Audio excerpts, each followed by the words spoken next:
IPL 2025 को लेकर एक बड़ी ब्रेकिंग न्यूज सामने आ रही है और ये ब्रेकिंग न्यूज जुड़ी है चेन्नई सुपर किंग्स को लेकर। चेन्नई सुपर किंग्स को लेकर एक बड़ा अपडेट सामने आया है, जहां पर सीएसके के कोच स्टीफन फ्लेमिंग ने ये सामने आकर कहा है कि ऋतुराज गायकवाड़, जो कि सीएसके के रेगुलर कप्तान हैं, वो चोटिल होने के कारण आईपीएल 2025 से रूल्ड आउट हो गए हैं और अब चेन्नई की कमान एक बार फिर से एमएस धोनी के हाथों में होगी। इस खबर पर और इस बिग बिग ब्रेकिंग न्यूज पर बात करने के लिए हमारे साथ जुड़ रहे हैं हर्षित बिष्ट।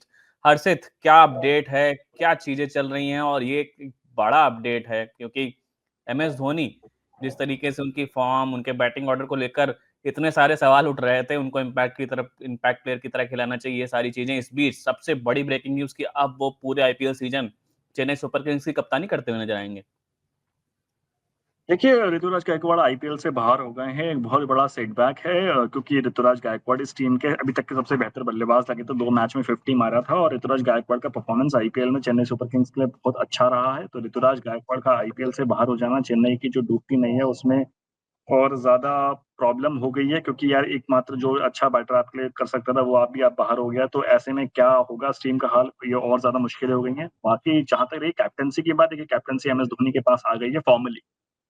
मैं फॉर्मली शब्द का इस्तेमाल कर रहा हूँ क्योंकि इससे पहले वो इनफॉर्मल कैप्टन थे, अब वो फॉर्मल कैप्टन हो गए। तो वो तो एक बदलाव हुआ है, बट एज अ बैटिंग, अगर आप एज अ बैटर देखें तो बैटिंग में ऋतुराज गायकवाड़ का ना होना एक बहुत बड़ा सेटबैक है चेन्नई सुपर किंग्स के लिए। और अब मुझे उनके राहें और मुश्किल होती हुई नजर आ रही हैं। अभी तक जो राहें थी, 5 में से 4 मैचेस हार गए थे, अब बचे हुए 9 मैचेस हैं, क्या होगा?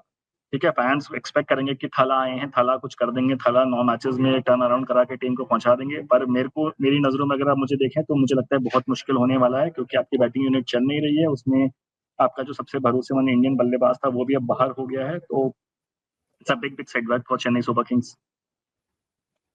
बड़ा सेटबैक तो है, ये मैं मानता हूँ, लेकिन ऋतुराज गायकवाड़ का बल्ला भी उतना नहीं चल रहा था। और पिछले सीजन जब रविंद्र जडेजा कप्तानी कर रहे थे, तब भी ऐसी चीज देखने को मिली थी। धोनी ने मिड सीजन टेक ओवर किया था और फैंस ये भी सवाल उठा रहे हैं कि ऋतुराज की कप्तानी और बल्ला दोनों नहीं कमाल कर रहे थे। और इस बीच एक बड़ा डिसीजन ये सामने आया कि अब धोनी टेक ओवर कर रहे हैं। एक और सवाल पैदा होता है इस बीच, कौन रिप्लेस करेगा ऋतुराज गायकवाड़ को? कौन रिप्लेसमेंट साबित हो सकता है? किस खिलाड़ी की तरफ जाने चाहेंगे, क्योंकि ऋतुराज का बल्ला भी नहीं चल रहा था उतना ज्यादा। देखिए, अगर आप रिप्लेसमेंट की बात करते हैं तो बहुत ज्यादा क्योंकि आपका इंडियन प्लेयर इंजर्ड हुआ और आपने ओवरसीज कोटा आपके पास पूरा है, तो ओवरसीज प्लेयर्स पे तो आप जा नहीं सकते। अब आप इंडियन रिप्लेसमेंट्स ढूंढेंगे। अब अगर आप इंडियन रिप्लेसमेंट्स पे जाते हैं तो आपके पास कौन कौन से नाम मौजूद है?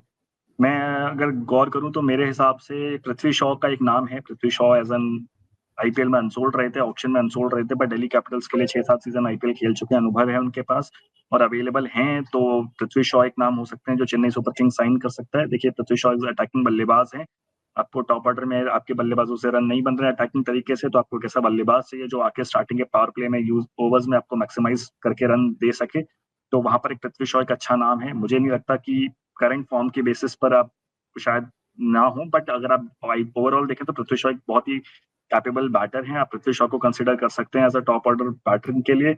उसके अलावा मयंक अग्रवाल आपके पास एक ऑप्शन है। 5 आईपीएल टीमों के लिए मयंक अग्रवाल खेल चुके हैं, पंजाब को कैप्टन भी कर चुके हैं, आईपीएल में सेंचुरी भी है उनके नाम पर। वो भी टॉप ऑर्डर में खेलते हैं, नंबर 3 भी खेल सकते हैं जरूरत पड़ने के हिसाब से, जैसे कि ऋतुराज रोल प्ले कर रहे थे। वो एक ऑप्शन आपके पास अवेलेबल है, वो भी आईपीएल ऑप्शन में अनसोल्ड थे। तो आप उनको भी ट्राई कर सकते हैं अगर पृथ्वी शॉ के साथ ना जाना चाहते हैं। फिर उसके अलावा एक और इंटरेस्टिंग नाम है, आयुष म्हात्रे का नाम है। मुंबई के डोमेस्टिक क्रिकेट खेलते हैं आयुष म्हात्रे, 17 साल के हैं। और अभी रिसेंटली कुछ दिन पहले न्यूज भी आई थी कि चेन्नई सुपर किंग्स ने मिड सीजन ट्रायल के लिए बुलाया था आयुष म्हात्रे को। तो वो एक इंटरेस्टिंग नाम है और मुझे जहां तक लगता है कि शायद आयुष म्हात्रे शॉर्टलिस्ट हो सकते हैं, बिकॉज मिड सीजन ट्रायल हुआ था और ऋतुराज गायकवाड़ की इंजरी के बाद थोड़ा सा एक ट्रायल हुआ था उनका। तो शायद ऋतुराज गायकवाड़ की इंजरी के बाद जब म्हात्रे को बुलाया गया तो शायद इसीलिए देखने के लिए बुलाया गया था, क्योंकि शायद आयुष म्हात्रे टीम में उसमें रिप्लेस कर सकते हैं।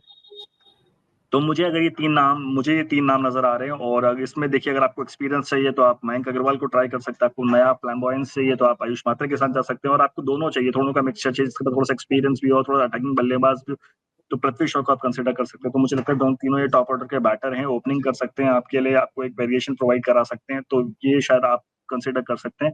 बट देखना पड़ेगा कि चेन्नई सुपर किंग्स किसको रिप्लेसमेंट साइन करती है। और मुझे लगता है कि रिप्लेसमेंट वो जरूर साइन करेंगे, बिकॉज उनके जो पास अवेलेबल टैलेंट है इस समय, उनके पास बेंच में राहुल त्रिपाठी हैं, दीपक हुडा हैं, उनसे कुछ खास रन बने नहीं है इस आईपीएल में, उनको ड्रॉप भी कर दिया गया था। इसकी वजह से शायद जो रिप्लेसमेंट प्लेयर आएगा वो प्लेइंग 11 में आ सकता है और हमने इस आईपीएल में देखा है रिप्लेसमेंट प्लेयर जो आए हैं उन्होंने अच्छा प्रदर्शन किया। शार्दुल ठाकुर की हम बात कर रहे थे, जब वो आईपीएल ऑक्शन में अनसोल्ड गए थे फिर उन्होंने एज अ रिप्लेसमेंट साइन किया और रिप्लेसमेंट के बाद जिस तरह से वो प्रदर्शन कर रहे हैं एलएसजी के लिए, तो सरप्राइज नहीं होगा कि पृथ्वी शॉ भी शायद आ जाएं और इस तरह का प्रदर्शन करके चेन्नई का थोड़ा सा मोमेंटम शिफ्ट कर दें। तो लेट्स सी कि क्या डेवलपमेंट होता है, बट मेरी नजरों में ये 3 शायद दावेदार हो सकते हैं। और एक सवाल और हर्षित आपसे मैं पूछना चाहूंगा जब तक टॉस अपडेट सामने आती है। ऋतुराज गायकवाड़ नहीं होंगे, एमएस धोनी लीड करेंगे। एमएस धोनी के एज एन कैप्टन खेलने से अब चेन्नई पर, हालांकि इस चीज को आप पहले ही बोल चुके हैं कि पहले इनफॉर्मली थे अब फॉर्मल हो गए हैं, लेकिन अब खुलकर धोनी एक कप्तान के रूप में नजर आएंगे। इससे कितना बड़ा इम्पैक्ट पड़ेगा चेन्नई सुपर किंग्स की स्क्वाड पर, उनके डगआउट में कितने चेंजेस देखने को मिल सकते हैं और क्या उनके लिए बेनिफिशियल रहेगा या फिर ये घाटे का सौदा भी साबित हो सकता है? You are on mute I think. Dhoni का रिटर्न एज अ कैप्टन मुझे लगता नहीं कुछ ज्यादा फर्क पड़ने वाला है, क्योंकि धोनी कैप्टनसी कर चुके हैं। कैप्टनसी ऑलमोस्ट 15 साल तक उन्होंने आईपीएल में कैप्टनसी करी है, तो धोनी का रिटर्न मुझे लगता है रूटीन प्रोसेस है। मैंने पहले भी कहा था कि बैटिंग में एक प्रॉब्लम है। बैटिंग में किसको लेकर आते हैं रिप्लेसमेंट, देखिए अगर इमीडिएट रिप्लेसमेंट भी लेकर आते हैं तो कल तो नहीं आएगा, कल केकेआर के अगेंस्ट मैच है वहां पे तो नहीं हो पाएगा, तो कल कौन आएगा ऋतुराज की जगह के, वो देखने वाली इंटरेस्टिंग हो। और अब क्योंकि धोनी कैप्टन है तो अब जो भी सीएसके का परफॉर्मेंस होगा उसका सारा जिम्मा धोनी के ऊपर होगा।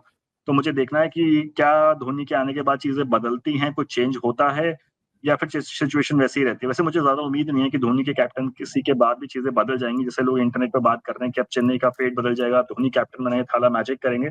मुझे ऐसा लगता नहीं है, क्योंकि टीम में थाला की कैप्टनसी है, थाला की बैटिंग से सब कुछ बदल नहीं जाएगा। वो 11 प्लेयरों की जो बाकी जो प्लेयर्स हैं उनकी जो शॉर्ट कमिंग्स हैं उनको फुलफिल नहीं कर सकते। तो मुझे लगता नहीं कुछ ज्यादा बदलने वाला है, और चेन्नई के लिए घाटे का सौदा है, बिकॉज आपका एक बैटर और भी बाहर हो गया जिसने आपके लिए प्रदर्शन अच्छा किया आईपीएल में। तो मुझे लगता है चेन्नई के लिए प्रॉब्लम्स और कंपाउंड हो गई हैं। आप चाहे धोनी के return as a captain celebrate कर लें, बट मेरी नजरों में थोड़ा सा एक घाटे का सौदा है और ये सेटबैक है चेन्नई के लिए।